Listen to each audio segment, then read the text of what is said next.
Svet Savinjske regije je, kot smo že poročali na svoji 18. seji sveta regije 26. januarja v Slovenskih Konjicah, odvzel pooblastila Regionalni razvojni agenciji iz Celja za izvajanje nalog v javnem interesu.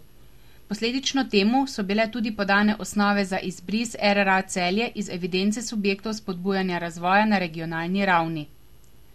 Na dopisni seji, ki je posledično glede na posredovanje RRA Celje na Ministrstvu za lokalno samoupravo in razvoj potekala 5. februarja 2010, je Svet Savinjske regije naknadno sprejel sklep, da omenjena pooblastila začasno vrne RRA Celje, katera bo izvedla dopolnitve in ostale druge ukrepe tako, da bo postopek sprejemanja in dopolnjevanja vsem upravičenim vlagateljem omogočal pravočasno prijavo na prvi rok po javnem pozivu za predložitev vlog za sofinanciranje operacij iz naslova prednostne usmeritve regionalni razvojni programi.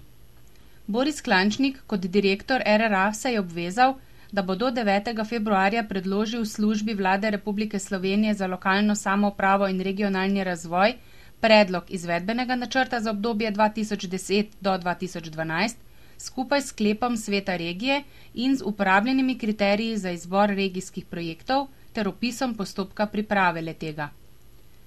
Zaplet, kot kaže, še ni končan in usklajevanja med RRA iz Celja in Svetom Savinjske regije, ki mu predseduje Branko Kidrič, župan Rogaške Slatine, bodo potekala še naprej.